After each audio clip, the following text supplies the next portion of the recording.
see like, hey. I haven't even changed it. Like, it's my fault. Dean calls my personal number. My personal number is listed under my name. Well, as long as I have a number for you, I'll call. Exactly. So we're good. So some people come 30 minutes before. Some people come an hour before. Boss them on when they're coming out. So you'll kind of hear like, you know, ruffling out there and stuff like that. Creaking the door. Yeah. That's when you know. Yeah. Like, actually kind of close. So I'm going to walk away. So you don't have your phone on, right? yeah, and your watch went out there. I'm going to walk away from this, but thank you, I appreciate it. No worries. So they're standing at 2 o'clock. A lot of people get here. I've seen 2:20. But this press secretary is real good about it. Her staff will let her know like when it's time to go, because they time it back here now and everything. So it's actually pretty good. Tell me what you put up. Yeah. So like you not, I'm saying up to it, so y'all don't get any other bits of it. No, it's basically just listening. Like, a lot of times I'll be here on my AirPods, and I'll start gauging it out. I'll start gauging it out, looking around. I'm like, all right, what time is it? Got the time right here, got the time right there. All right, cool. We're gonna put a clock actually.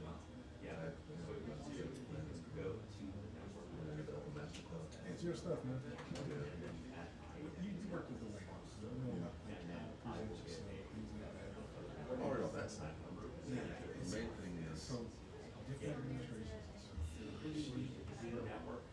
She had an issue with me. Anytime I put her on, she's actually coming out and grateful and stuff like that and talking. the one thing I'd say is the one thing is feedback. Yeah. There's a couple things that but we had an issue with justification.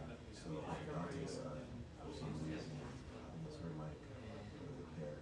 Whatever feed we're getting off the or off the corner, the potty goes up 20 decibels. Okay. That was part one. And then we had feedback in there.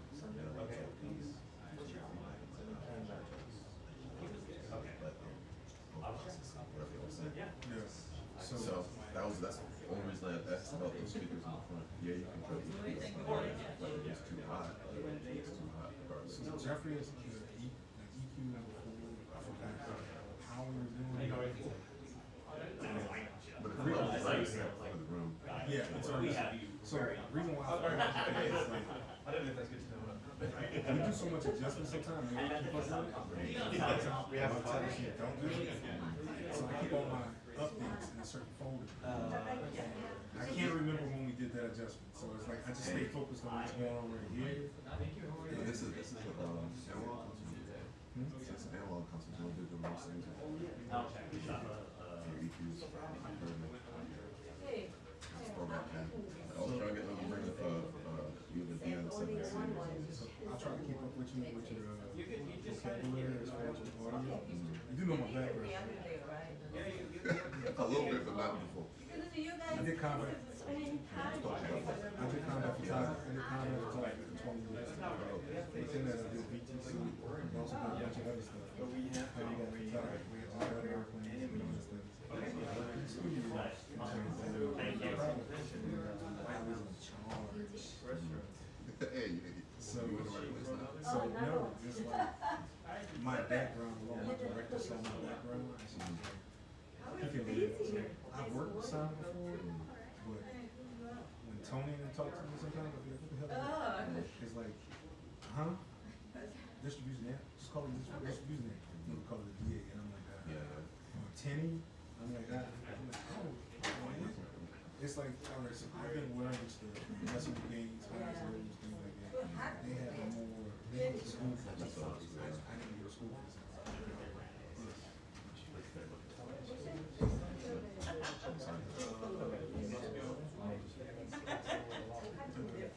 So I didn't really pay attention to that, I just paid attention to the three. He isn't across the hall yet. So. Okay. 그거는 내 감명을 주나? 그치?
anyone in this first group shows up, Yeah.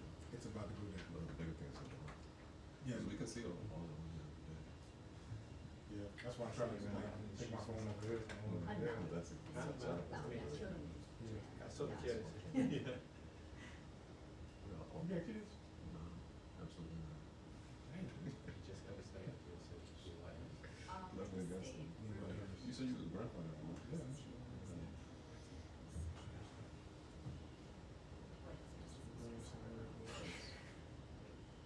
Like 6 months. It's 5. Right. Not ridiculous. Thank you. Can't deny it, no man. My wife's from New York. I'm from Louisiana. They made this for me. We do a football thing? Ravens. Me, the first one, the second one, my third one. But they never blessed I'm gonna hit it. You all girls? No, no, something. Right next to me. Good to see that. Yeah. Yeah, no. Oh, yeah, yeah. Yes, they come over and they probably stop, they go. She just made up his done. All those people to, They gonna make it right Still there, hell, they she's gonna. going down there. Police station. Back and forth. Probably. I wonder when the Chinese gonna be, you see actually, every day. Taiwan. Mm-hmm. Probably. But they ain't never kids. I know. So it's like, it's an odd relationship. Yeah. Just, we still trying to do this. They sent some? Send me or? What is that, fireplace or? Fireplace on the electric fireplace. I can change that. Yeah. You did that yourself? No, I haven't. The bottom. Oh, that's nice. Okay. What, you're married? Mr. Africa. I've lived in there Stafford, how far is that? 2 hours. No. Oh, from here? No, it's like I drive 100 miles a day. You got, No, I so was driving 7 miles. so it's 47 miles pretty much from my house to here. Average off, it's 100 miles. And stuff, so, yeah, I'm cool. I mean, it's a straight shot. I've been doing it for like, since what, 2000. I can take the, VR. Yeah, so I don't like it, because it's like, I did that for you. I wanna leave when I wanna leave. I wanna leave when I wanna leave. Say we get a visa, I ain't gotta worry about it. I think it's in you. Exactly. Exactly. I'm like, I'm cool. I'm like, I drive my car around.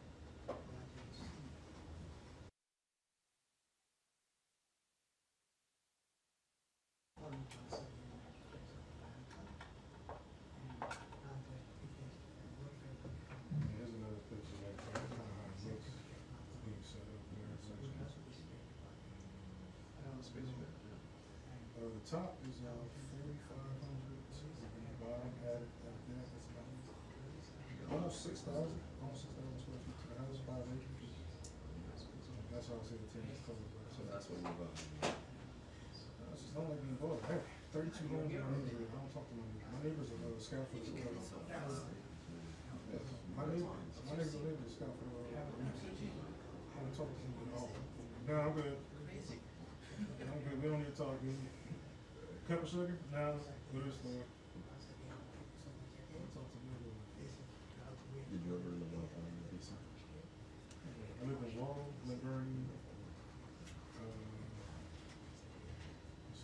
Yeah, that's all the places I live. That's where I'm from. Where? Laurel? Oh, Columbia? Yeah, I've been around there. That's what my son called. Shit. So you missed out on DC? Well, I guess. See, when I lived in Laurel, You got driving. So you still got driving. well, no, back, I was just having this conversation with somebody the other day. When I used to live in Laurel, Glen Burnie, I had girlfriends out here from DC, both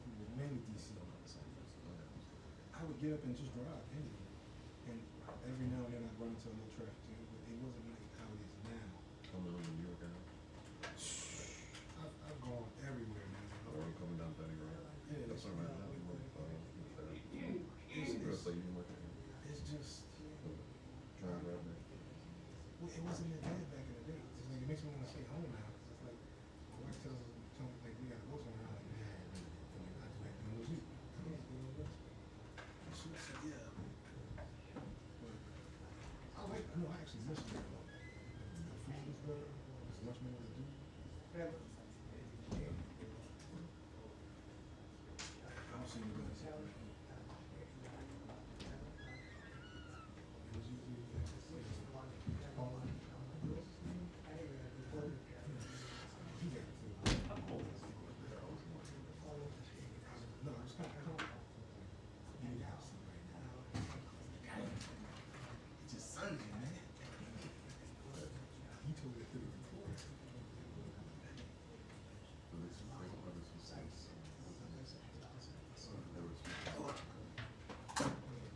Go ahead, Nick.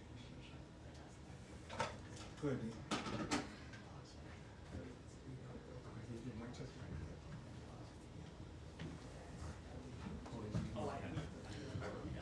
Testing, testing, 1, 2. Department press briefing audio. Testing, testing, 1, 2.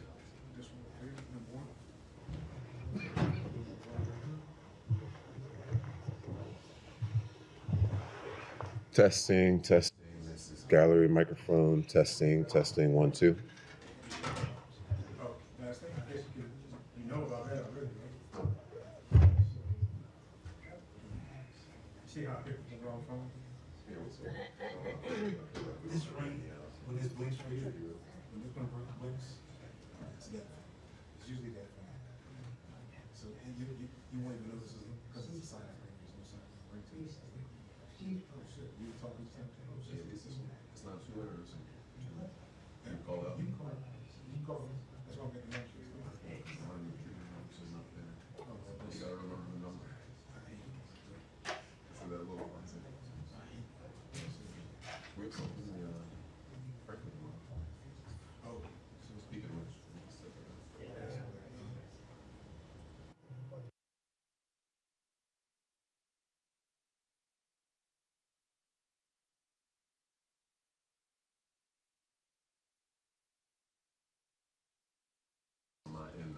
surrounding. I don't know why they're not on, but that's something. No, I know about the ratings. Yeah, so no, I've seen people like, I actually tell my guys, I'm in a microwave right now, right? Even that right there, what I just did, there's still something that's there. Yeah, you can't raise it along. Even saying all that is. Just be mindful of your conversation.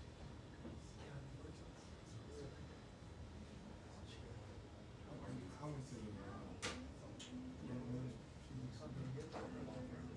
it's not the same. It used to be like a mall. Yeah, it was, but it was so nice to go to. It's like Best Buy is not there anymore. It's like, Oh, yeah, but it was like a nice mall to go to. Like, also they have the clubs were nice. See, Dave and Buster's there used to be Jillian's. You walk in, all right, you got the arcade, you got the little restaurant. You walk to the back, it's a whole building.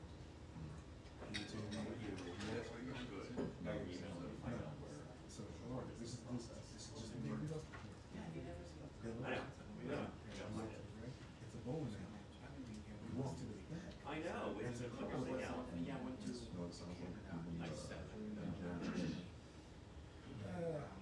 Yeah, concept. It was nice. It was nice.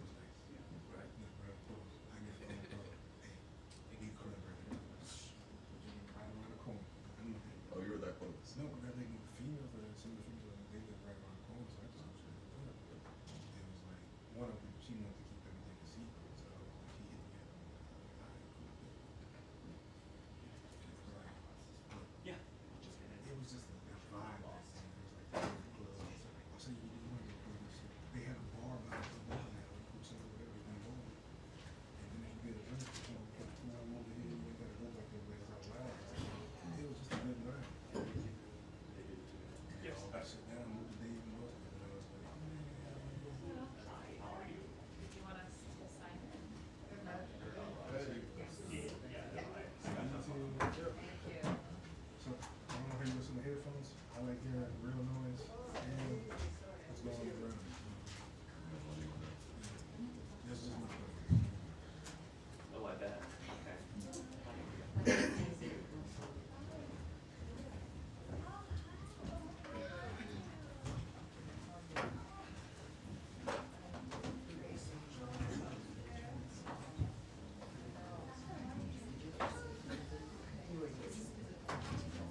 I mean, it's just, I mean, it sounds like I'm about to be possessed, but. It was a metaphor. Yeah.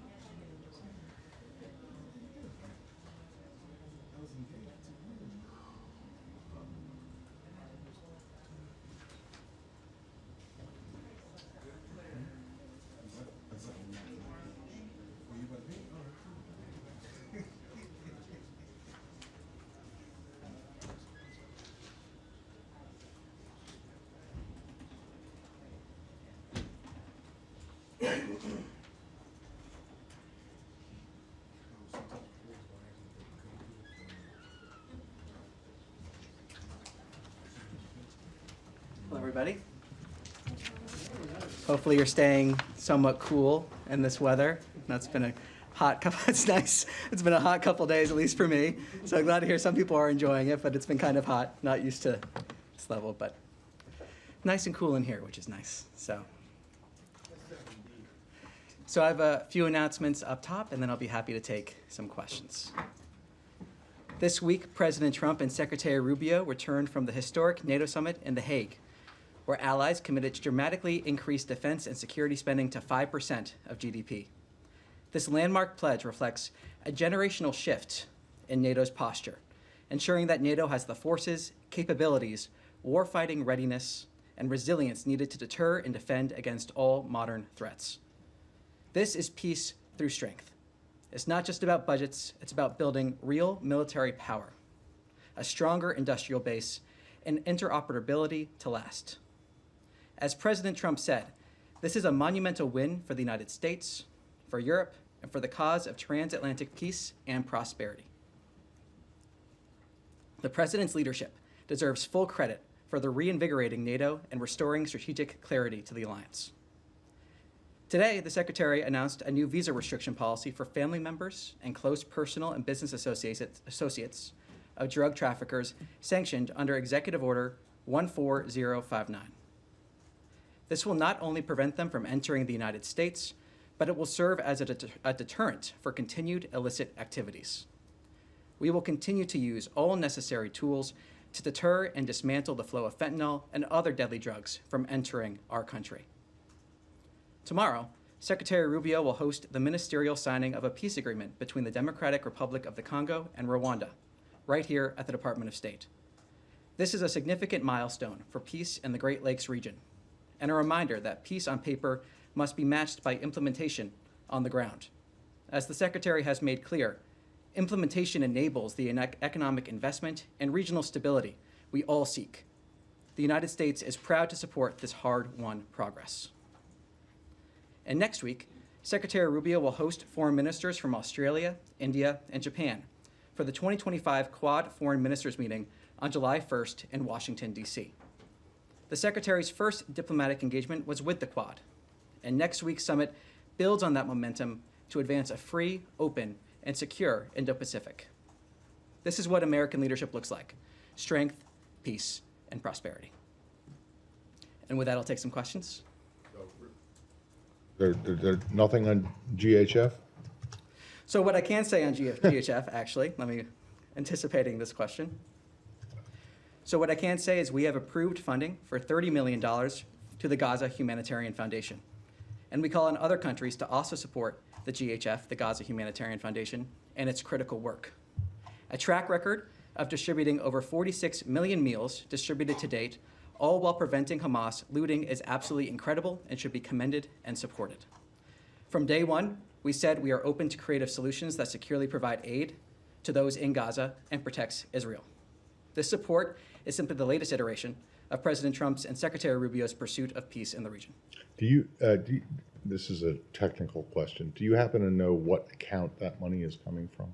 At this point, I do not. I'll take it back and see if we can. All right, and then for something completely different, and I'll stop after this, just are you aware of any RIFs being issued today?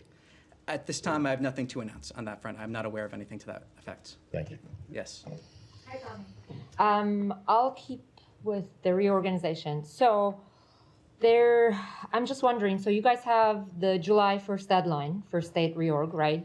There's an injunction by a federal judge that effectively blocks the department from implementing agency-wide layoffs. And there's SCOTUS potentially weighing on this. So can you tell us, if we don't hear from SCOTUS by July 1st, which is Tuesday, is the State Department still going to go ahead with reduction in force?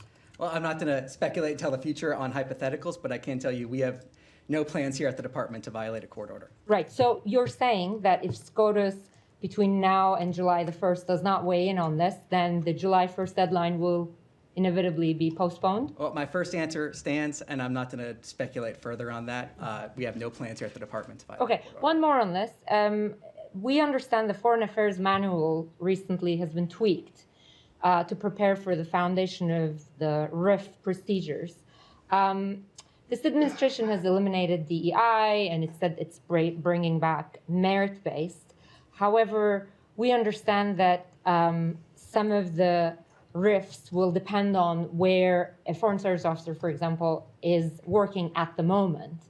And there are critics who are saying that that type of criteria basically ignores the years of knowledge, experience, language skills these officers have accumulated. So can you help us understand how this is going to be completely merit-based?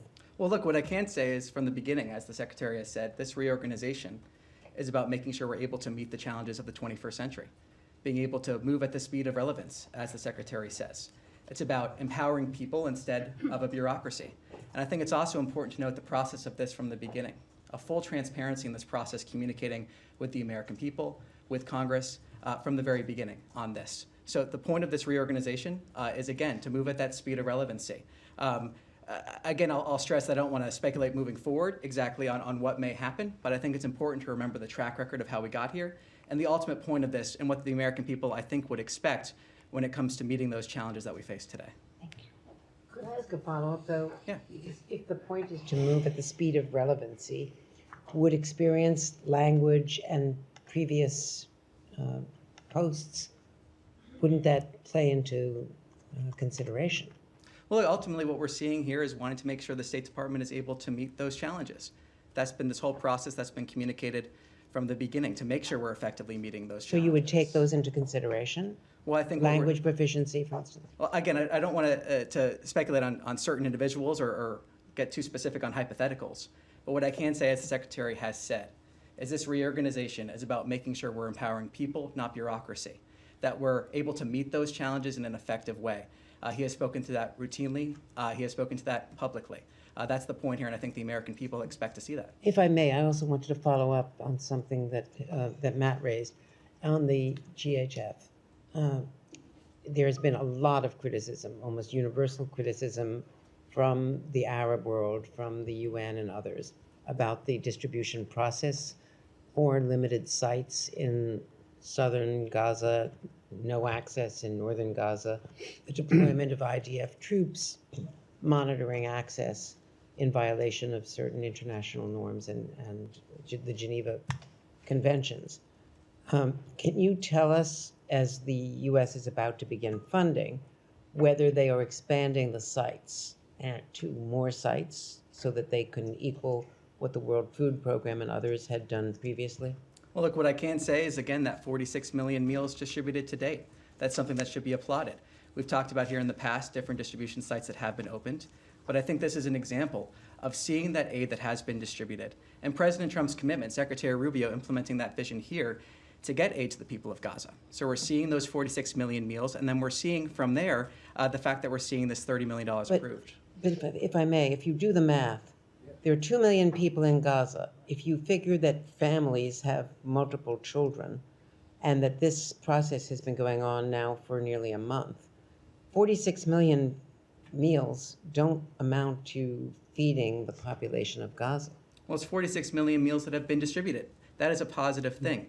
And we call on other countries to support the Gaza Humanitarian Foundation and its work as we have this $30 million that are approved. We're seeing the Gaza Humanitarian Foundation, in line with President Trump's call to deliver aid in a way where it can't be looted by Hamas. We're seeing those creative solutions. We're seeing the fact that we have 46 million meals distributed.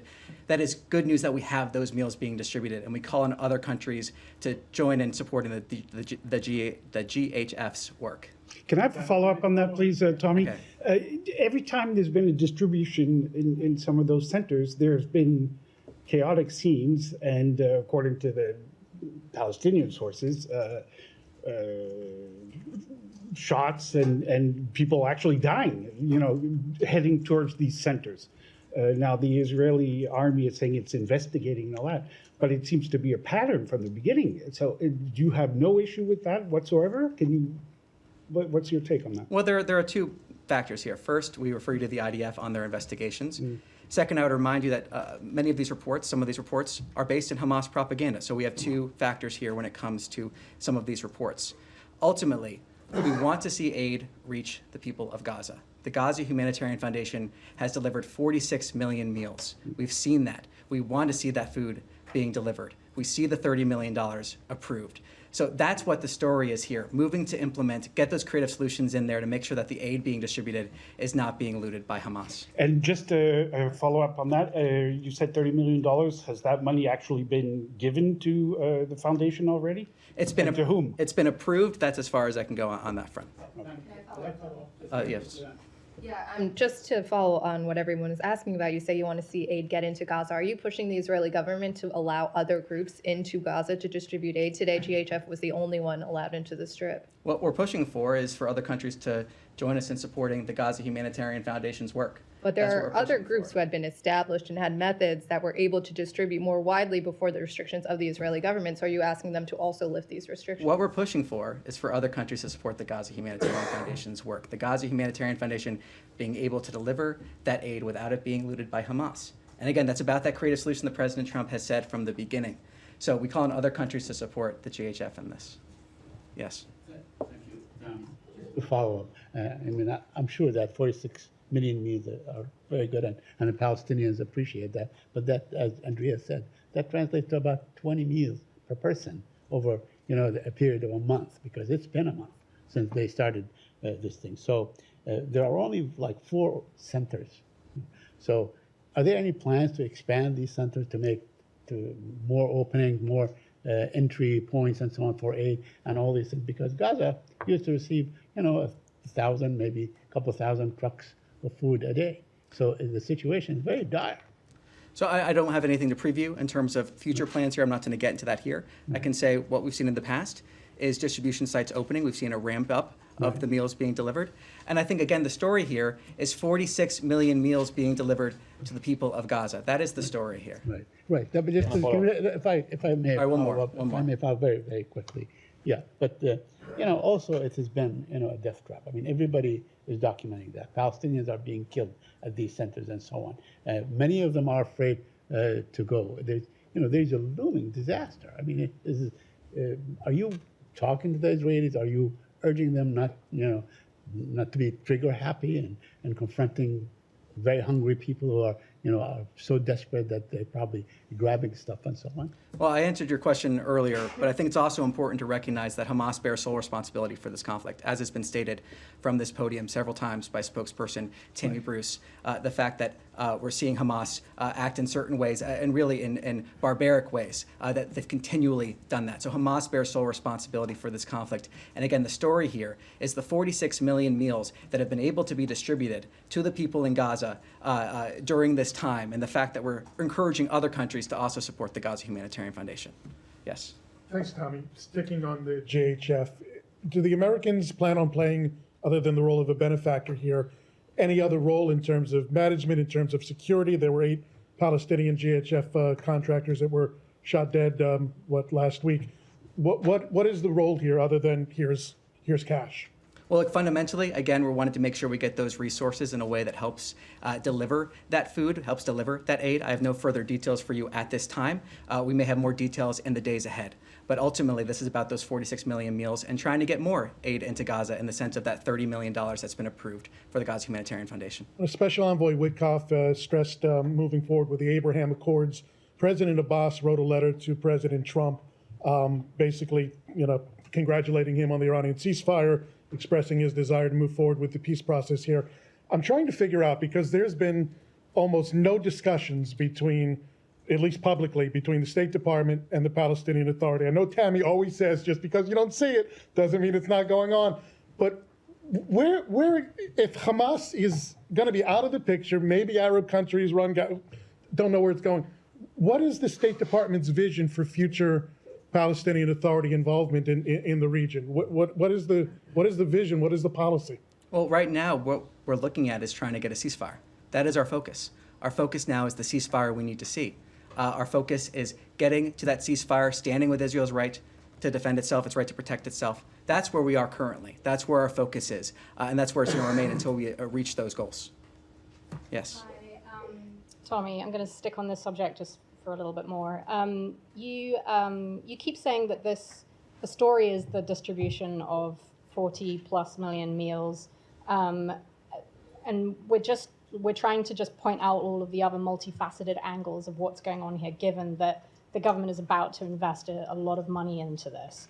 So I'm just wondering, why, again, to Jenny's question, does this mean the U.S. government doesn't support the World Food Program trying to get into Gaza right now? If not, why not?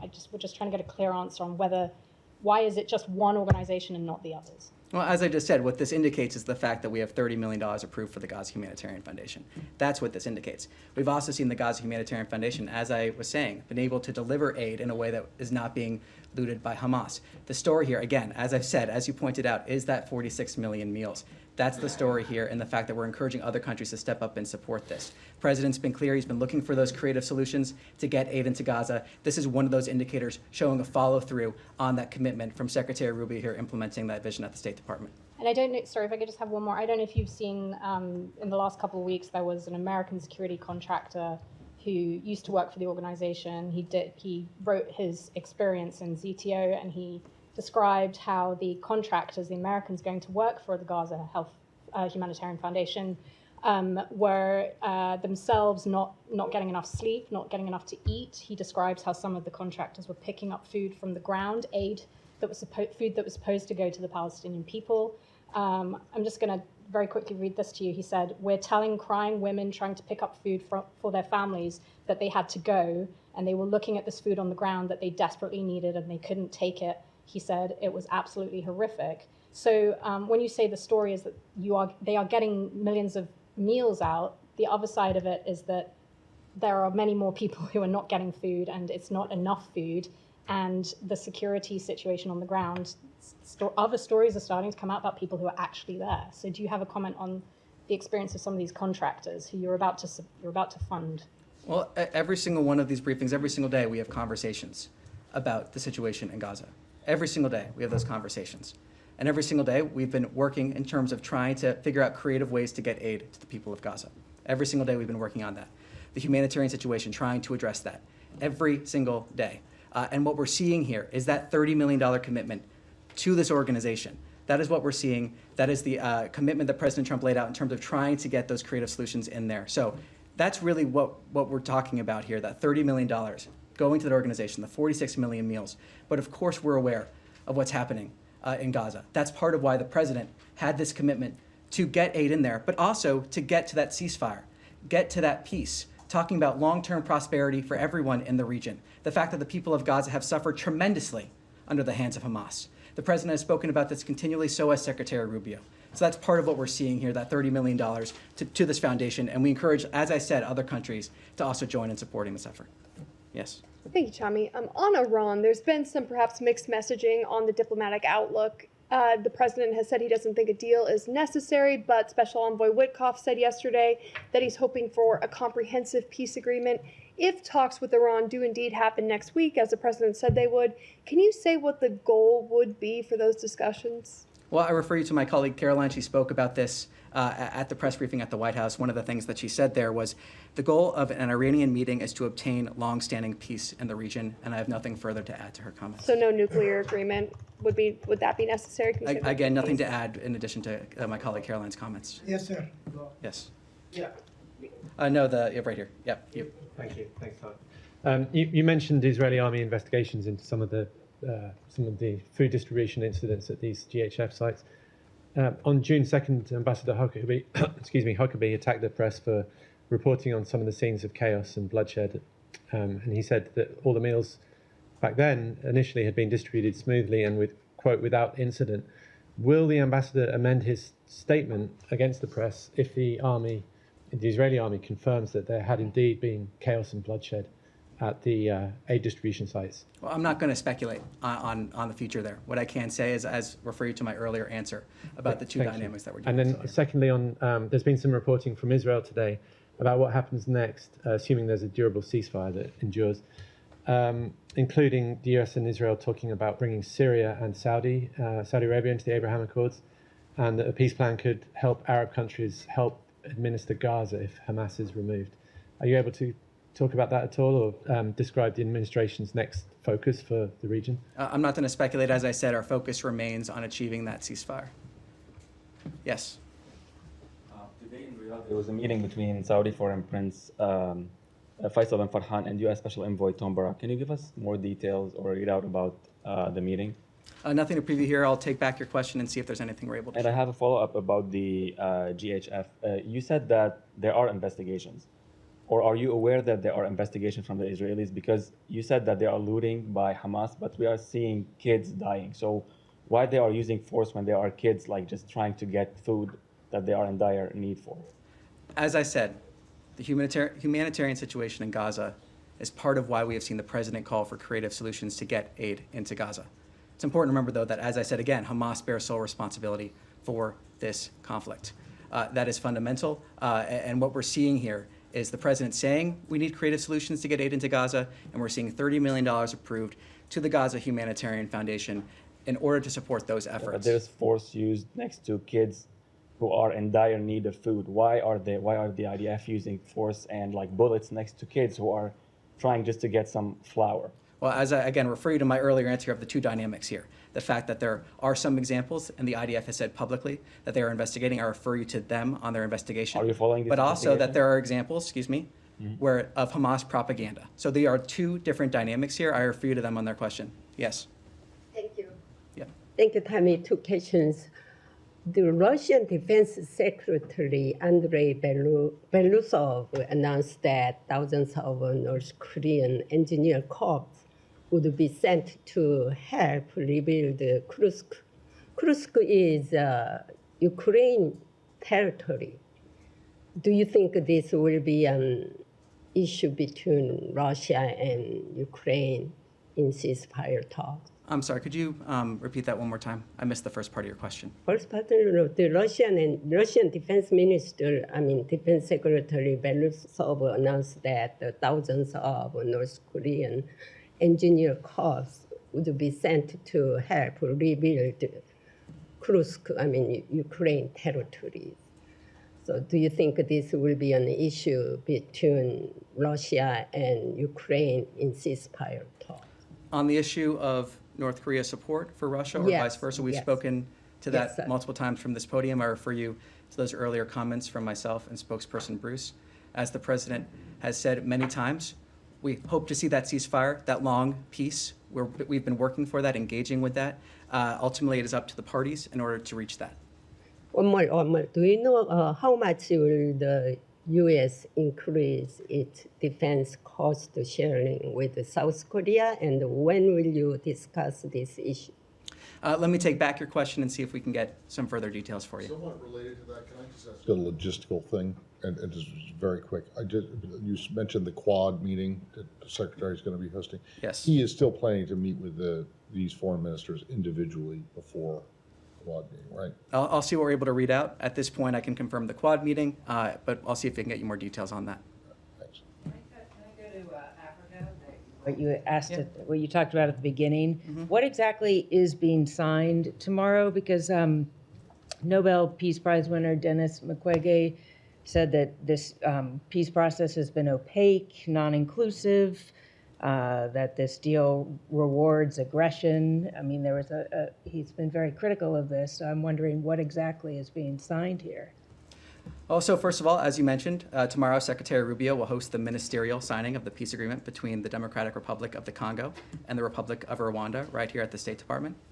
There are provisions on respect for territorial integrity and a prohibition of hostilities, disengagement, disarmament, and conditional integration of non-state armed groups, establishment of a joint security coordination mechanism that incorporates the CONOPS of October 31st, 2024, facilitation of the return of refugees and internally displaced persons, as well as humanitarian access and a regional economic integration framework. So, though I would stress also what was mentioned in my topper, that it is with implementation of this agreement that the economic investment and development we all want to see will be possible. So you talk about regional framework, but this is just between two countries, and there are a lot of countries involved in this conflict. Well, I think ultimately, again, refer you to the comments I just had there. There'll be more information as we approach the day itself, but this is good news. This is good news. This is a fantastic achievement. We're proud to support this effort, and we applaud this effort. Tommy? Yeah, sir. Yes. So I have two questions on China. One is that China reportedly is tracking down its rare earth exports and seizing the passports. Can you please confirm that? And secondly, as The State Department increases scrutiny on the student visas of foreign students, particularly from China. I'm wondering if the department has concerns about the Chinese student associations in the U.S., given their ties to the Chinese consulates, and they have been described as a tool to extend Chinese influence. So on your first question, I'll take that back, see if we can get you some details on that. On the second, on student visas and on our visa policies here in general, what I can say is that every single visa decision is a national security decision. And that's something that Secretary Rubio takes incredibly seriously. And I think it's the American people want that to be taken seriously, the ability to properly vet certain rules, regulations. Every single visa decision is a national security decision, no matter who you are applying for a visa. And that's, like I said, something the Secretary takes very seriously. So that's all for today. Thank you very much. Appreciate it.